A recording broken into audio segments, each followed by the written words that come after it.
Hi, Year Fives, and welcome to this week's topic lesson.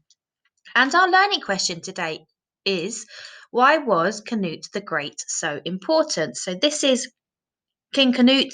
He was a Viking king. Before we continue with our learning about King Cnut, let's see what we remember about Alfred the Great. So just quickly on a piece of paper, can you just brainstorm what you can remember about Alfred the Great?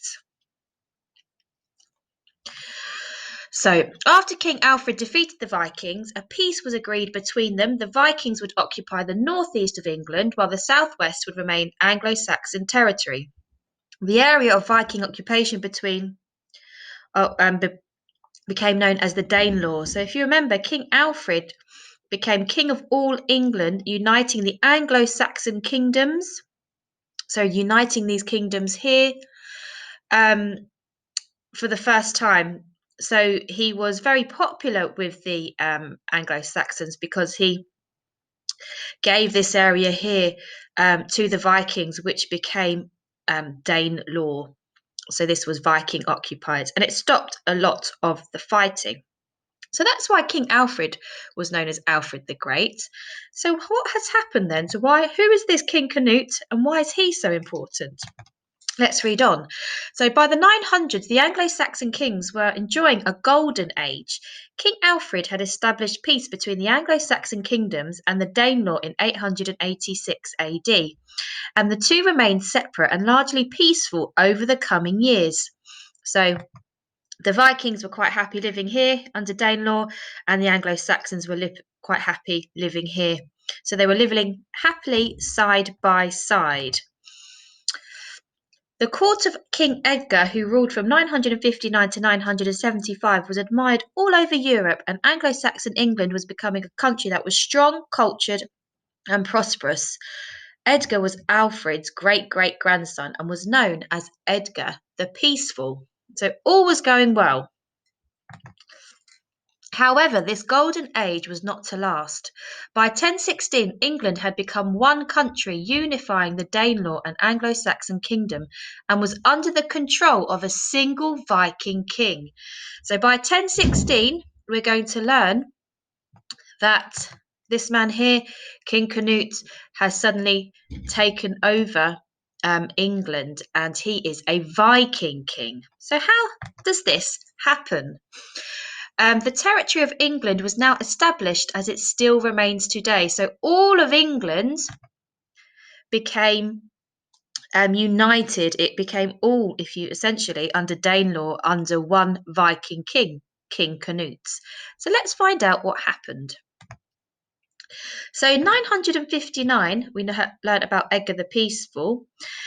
He became a king of all England, and during his reign, England was very peaceful and prosperous, as we've just read, and his court was admired across Europe. He had 4 children, including 3 sons called Edward, Edmund, and Ethelred. He died in 975, leaving the throne to his eldest son, Edward. And this takes us to 975. So he was the son of King Edgar. When my father died in 975, I became king. I was only 13 years old. The beginning of my reign was very successful. In 978, my half brother Ethelred and his mother Elfrida ordered my murder. I was stabbed in the back. I escaped and tried to get help, but he died on the road. So poor Edward was murdered. And then we have Ethelred here. He becomes the king. If you remember, his mother planned Edward's murder. I became king in 978 at the age of 7 after King Edward's murder. King Sven from Denmark attacked England many times during my reign. I paid them Danegeld, if you remember that was the tax, to leave England alone. But he kept returning. In 1009, Sven sent an enormous army to England. I fled to Normandy. So he made a bad decision, didn't he? He was very unready because he paid the Danegeld, but the Vikings still came back. So he made some poor decisions. When Sven died in 1014, I returned to England to be king again. I died in 1016. I left the throne to my son, Edmund. So Sven was king of Denmark. and he was the son of King Harold Bluetooth of Denmark. I became king of Denmark in 986 when I revolted against my father. I also ruled most of Norway, so he was quite a strong king. He started raiding England in 1002 as he knew the King of England, which was Ethelred the Unready, who made very bad decisions, was ill advised, which meant that he wasn't very well prepared. He was being paid Danegeld, which was the tax, but he kept attacking anyway. So it wasn't a peaceful time, was it, as it was during King Alfred's time. I was declared King of England in 1013, but I died just 5 weeks later. So he made King Ethelred leave to go to Normandy, didn't he? He sort of sent him away because he kept attacking, and eventually he became King of England. Okay, so then we've got Sven Forkbeard here, and he had a son called King Canute, Canute the Great. But then we have this person called Edmund Ironside. So he became king in 1016 when his father, King Ethelred the Unready, died. So when my father died, the Witan, the Wessex Grand Council, decided Sven's son Canute should be king of all England, but the people of London wanted me to be king. So he was crowned at St Paul's Cathedral on the 14th of April 1016. He made an agreement with Canute the Great, but he died just a few months later. So Edmund Ironside was Ethelred's son. Ethelred fled to Normandy, but eventually he came back, didn't he? When Sven died in 1014, and he came to England to be king again. And so he passed that down to Edmund Ironside.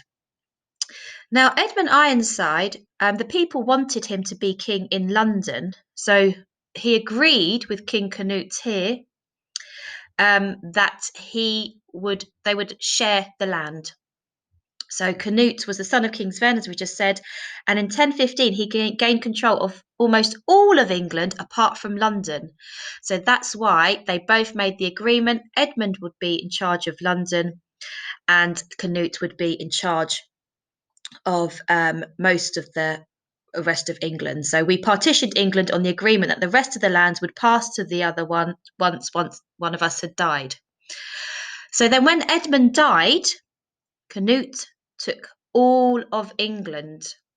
So he was the first king to rule over all of the kingdoms. So here, he didn't just rule over the Danish kingdoms, he ruled over all of them. So he was the first king to rule over all of England here. So that is why he is so important. Um, and so he so when actually became the first king to be ruler of all of the kingdoms of England, and his reign was very successful. And he then died in 1035. So your task for today will be to create a timeline of kings from 959 AD to 1035 AD. You can use the information which is going to be attached to the assignment, and you could make a timeline like this. You could put the dates on and then put a little bit of information about the kings on your timeline. As an extension, you could then design an emblem for King Canute the Great. Perhaps you could do something like this, two keys maybe, symbolising the agreement that he made with Edmund Ironside. You might want to show him as a strong leader by showing his armour. So you've got two things to do. The first thing is to create a timeline, and then the second thing is to create an emblem for King Canute the Great, so showing one of his strengths. And I look forward to seeing your work.